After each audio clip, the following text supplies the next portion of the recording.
皆様こんにちは、セリナです。今回は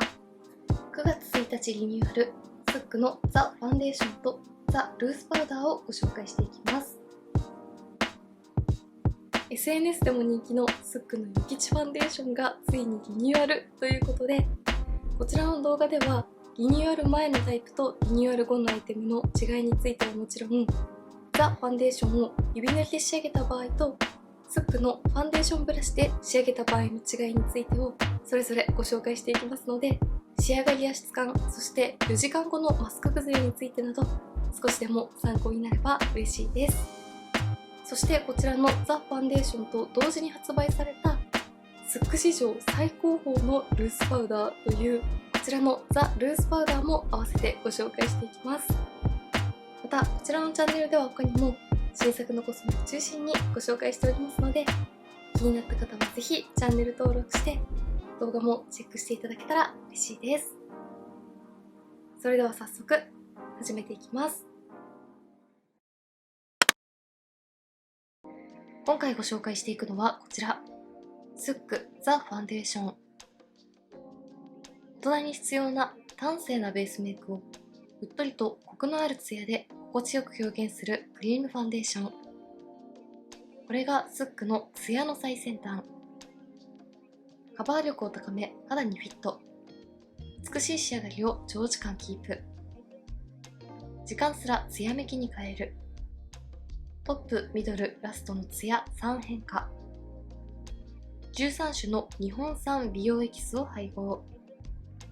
求めていた補色が見つかる。精緻な色使い、24色ものカラーバリエーション。続いてこちら、スックザ・ルースパウダー。しっとりとかつ軽やかさを追求した透き通るベールはまるで薄葉衣。スック史上最高峰のルースパウダー。スック究極のしっとり感と軽やかさを追求。透明度の高いパウダーでファンデーションのツヤを生かし、毛穴や小じわはソフトフォーカス。肌を自然にトーンアップする朝もやのようなミスティーピンクカラー。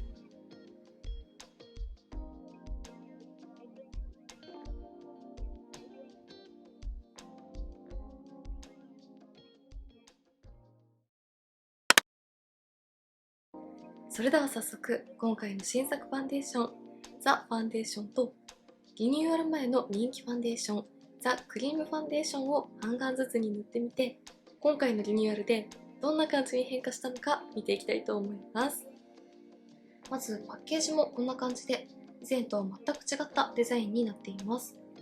容器の大きさなども違いますが、内容量は同じ 30g です。そして今回のリニューアルについて BA さんにお伺いしたところ、保湿成分とカバー力がアップしたとのことでしたが、手元で見た感じ、テクスチャーなどにあまり違いは感じなかったです。それではまずはこちら側にザ・クリームファンデーションを塗っていきたいと思います。スックのザ・クリームファンデーションはこんな感じで、クリームタイプなのである程度のカバー力もありますが、かなり滑らかに肌に伸び広がってくれるタイプだったので、保湿感とツヤ感もありつつ、ある程度のカバー力が欲しいという方にも人気のファンデーションでしたよね。毛穴や凹凸なども滑らかにカバーしてくれるのもポイントでした。はい、こちら側半分にリニューアル前のザ・クリームファンデーション。まずは全体に一度薄く塗ってみました。今回下地はカラーがついていなくて、ファンデーションの仕上がりにも影響しにくいこちらのイヴ・サンローランボーテのピュアショットエアリーライト UV50 を使用していますが、一度塗りの時点でもこんな感じで、下地のみの方と比較すると肌の赤みや色ムラを自然にカバーしてツヤも綺麗に出てくれるようなタイプでした。そして近くで見るとこんな感じで、程よく素肌の透け感も残しつつもしっかりと気になる部分はカバーしてくれるようなタイプだったので、やはりクリームファンデーションというだけあってスックの中でも比較的カバー力が高いアイテムでした。滑らかに伸び広がるのに重さがないつけ心地というところもポイントでしたよね。ではリニューアル前のタイプを一度塗りの状態のまま、今度は反対側に新作のザ・ファンデーションを塗っていきたいと思います。手元で見た時はテクスチャーにそこまで違いは感じにくかったですが、肌の上にのせてみると、今回のリニューアルアイテムの方が肌への密着感が高い感じがします。クリームタイプの滑らかさや保湿感もしっかりと感じられるのに、軽くてベタつき感がないところは似ていますが、この密着感のおかげでより軽い塗り心地に感じられます。はい、こちら側半分にも新作のザ・ファンデーションを一度全体に薄く塗って仕上げてみました。一度塗りの状態を比較するとこんな感じで、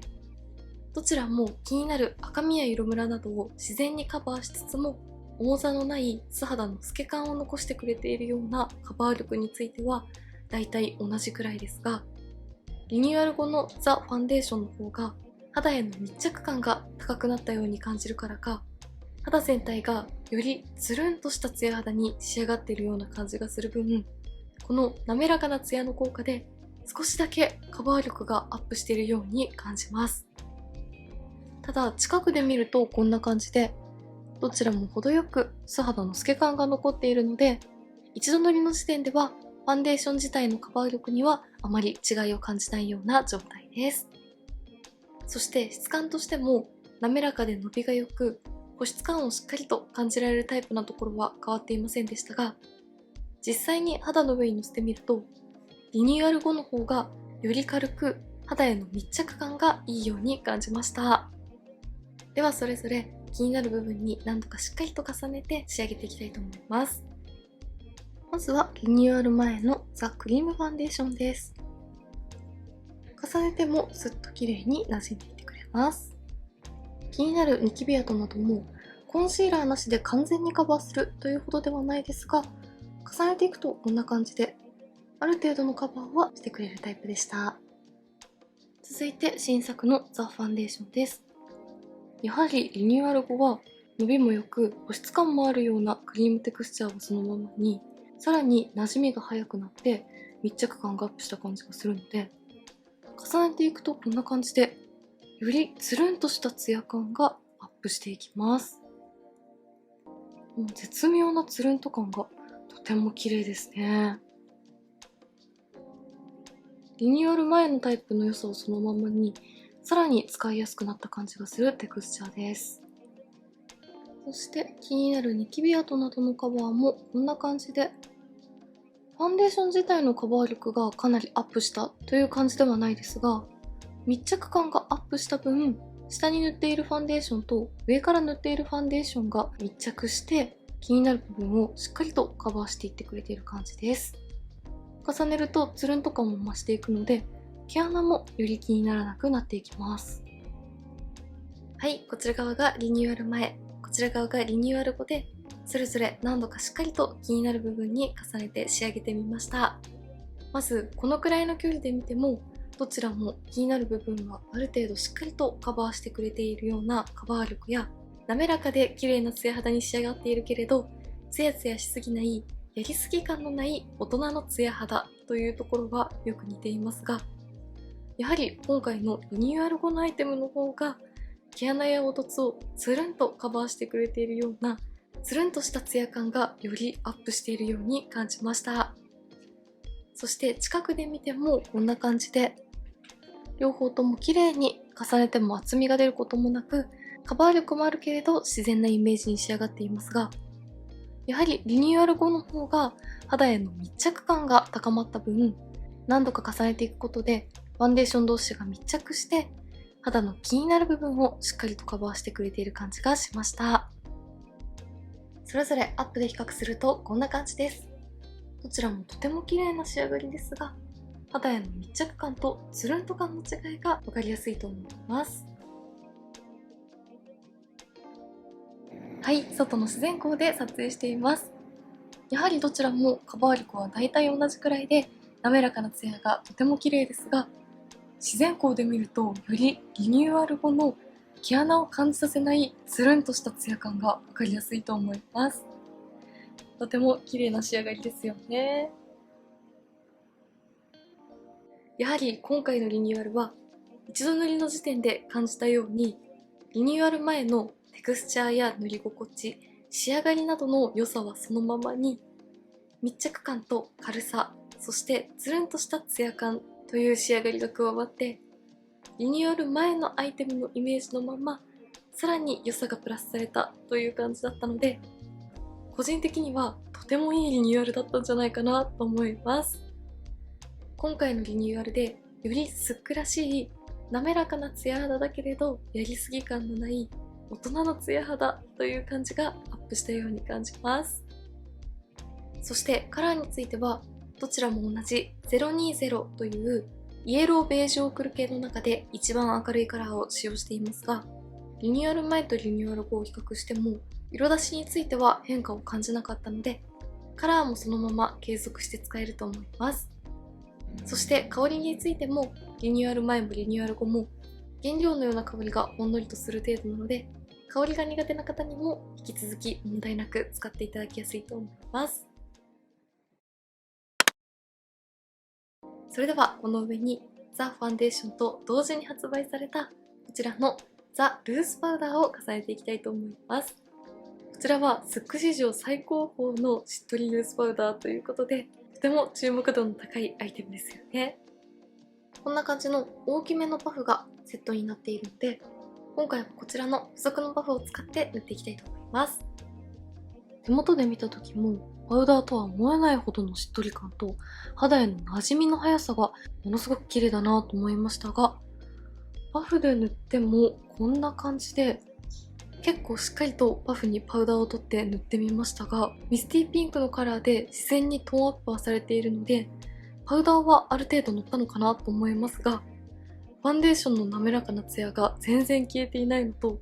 触り心地も全く粉感がなくてしっとりとしている状態です。もう少し重ねてみたいと思います。さらにしっかりと取ってタップしていくと、どんどん毛穴レスな柔らかな肌に仕上がっていきます。このパウダーものすごく綺麗ですね。はい、こちら側に新作のザ・ルースパウダーをパフにしっかりと取って何度か塗り重ねてみました。普通のパウダーならこのくらいの量を塗るともう少し粉っぽくてセミマットな印象に仕上がると思いますが、こちらのパウダーはしっかりと重ねてもこんな感じでファンデーションの滑らかなツヤ感を綺麗に保ってくれています。そして近くで見てもこんな感じで全然粉っぽくなることはないですが、微細なパウダーが肌の毛穴や凹凸を綺麗に埋めてなじませてくれるようなタイプで、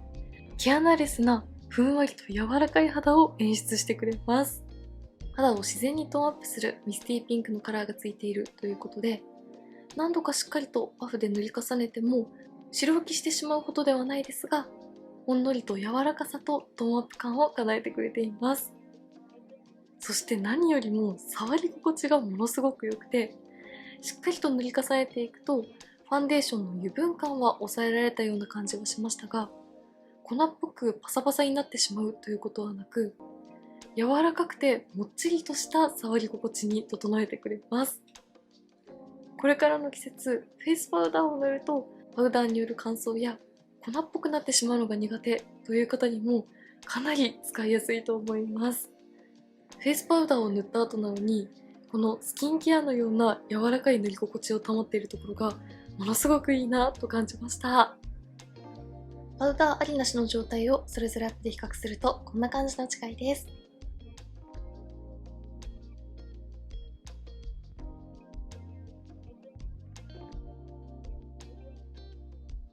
それではこちら側半分にもザ・ルースパウダーをパフでしっかりと塗り重ねてみたので、ここから約4時間ほどマスクのまま過ごして、リニューアル前とリニューアル後のタイプで崩れ方にどんな感じの差があるのか見ていきたいと思います。はい、あれから約4時間ほどマスクのまま過ごしました。一度も化粧直しをしていない状態なので、崩れについてどんな感じか見ていきたいと思います。マスクの中の肌はこんな感じでした。今日は気温も少し落ち着いてきていたので、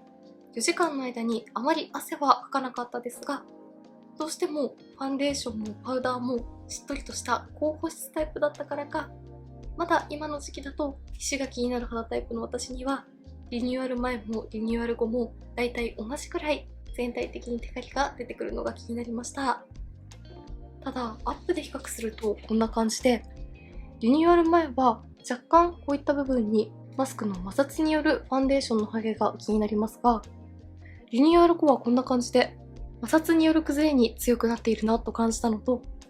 小鼻の横なども皮脂は出てきていますが、ファンデーションがドロドロになってしまったり溜まってしまうという感じはしなかったので、塗りやすさや保湿感はそのままに、より崩れに強くなったんじゃないかなという感じがします。それぞれアップで比較するとこんな感じの違いです。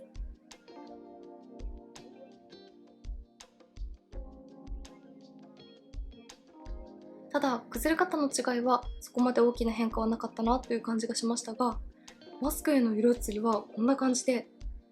こちら側がリニューアル前、こちら側がリニューアル後ですが、リニューアル後の方が全然マスクへの色移りが気にならないですよね。やはりファンデーションの密着力が高まった分、皮脂が出てきてもこんな感じでマスクへの色移りを防いでくれているのかなという感じがしました。そして肌表面を触った感じはどちらも全体的にテカリは出ていますが、肌表面に油分っぽさやベタつきは感じにくくて、小鼻の横なども皮脂によるベタつきなどはあまり感じないタイプなので、皮脂が気になる肌タイプの方はこまめにフェイスパウダーを塗り直したり、皮脂を吸着してくれるようなタイプのフェイスパウダーを使えば問題なく過ごせるんじゃないかなという感じがします。今回は上から使用した新作のザ・ルースパウダーもかなり保湿に寄っているタイプだったので、乾燥が気になる肌タイプの方にはザ・ファンデーションとザ・ルースパウダーの組み合わせもとてもおすすめだなと感じましたが、皮脂が気になる肌タイプの方は季節や肌状態などに合わせてファンデーションとルースパウダーを他のアイテムと組み合わせて使うのもいいんじゃないかなと思います。ただ上から重ねたザ・ルースパウダーもパウダー感が全くなく、スキンケア後のようなもっちり肌に仕上げてくれるような質感だったのに、肌表面のベタつきが気にならないところがとても優秀だなと思いました。今回のファンデーションのリニューアルでは肌への密着感が高まったことと、つるんとしたツヤ感が加わったこと、そしてマスクの摩擦による崩れに強くなったことと、マスクへの色移りが気になりにくくなったことなど、リニューアル前の良さはそのままに、さらに使いやすく進化した感じがしました。では続いて新作のザ・ファンデーション、指塗りとブラシ塗りでの仕上がりの違いについてもご紹介していきたいと思います。こちら側にはすでに指塗りで仕上げている状態なので、反対側にスックのファンデーションブラシを使って塗ってみます。肌にファンデーションを置いて、ブラシでなじませていきます。少し固めで結構毛量が多いタイプのブラシですが、毛足が長めなのでしっかり密着しつつも伸ばしやすいようなタイプですね。やはりブラシで仕上げるとさらに自然ですが、より毛穴や凹凸感を感じさせないつるんと感がアップする感じがします。はい、リニューアル後のザ・ファンデーション、こちら側は指塗り、反対側はスックのファンデーションブラシを使って仕上げてみました。指塗りとブラシ塗りを比較してみるとこんな感じで、今回使用したスックのファンデーションブラシは毛は比較的固めのタイプでしっかりと密集していますが、毛足が長めだったのでファンデーションが肌に馴染みつつも軽くて指塗りよりもさらにナチュラルに仕上がりました。そして近くで見るとこんな感じで、ブラシ塗りをした方がより毛穴や凹凸にファンデーションが密着するからか、毛穴や凹凸感を感じさせないつるんと感がアップしました。それぞれアップで比較するとこんな感じです。アップで見るとブラシ塗りの毛穴レス感がより分かりやすいと思います。指塗りで仕上げても毛穴や凹凸感を感じさせないつるんと感がとても綺麗でしたが、より毛穴や凹凸が目立たない毛穴レス肌に近づけたいという方や、もう少しナチュラルなカバー力に調整したいという方はブラシ塗りもとてもおすすめです。ブラシ塗りと指塗り、4時間後のマスク崩れについて比較してみるとこんな感じでした。崩れ方に大きな差を感じませんでしたが、やはりブラシ塗りの方が塗りたての時もファンデーションが薄付きに仕上がっている分、時間が経つとよりファンデーションが薄まっていくような崩れ方に感じました。は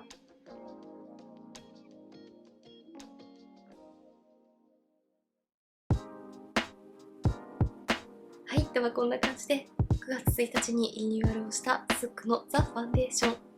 リニューアル前との違いについての比較と、指塗りとブラシ塗りでの違いについてもご紹介していきました。最後に今回のリニューアルについて改めてまとめると、リニューアル前の良さはそのままに、より肌への密着感とつるんとしたツヤ感がアップしたのと、マスクの摩擦によるこすれに強くなり、マスク写りもかなり気にならなくなりました。質感や仕上がりのイメージが大きく変わってしまったということはなく、使いやすく進化したという感じだったので、リニューアル前のタイプを愛用されていた方も問題なく移行しやすいんじゃないかなと思いました。そして同時に発売されたザ・ルースパウダーもこれからの季節に大活躍してくれそうな、粉っぽさや乾燥する感じが全く気にならない高保湿でしっとりとしたタイプのフェイスパウダーでした。パウダーを塗った後の肌なのにスキンケア後のようなもっちり感があるところがものすごいなと思いました。フェイスパウダーが苦手な方やこれからの季節しっかりと乾燥対策をしたいという方にかなりおすすめですので、気になった方はぜひチェックしてみてください。メイクについてのご質問やこんな動画が見たいなどございましたら、気軽にコメントやチャンネル登録していただけると嬉しいです。それでは最後までありがとうございました。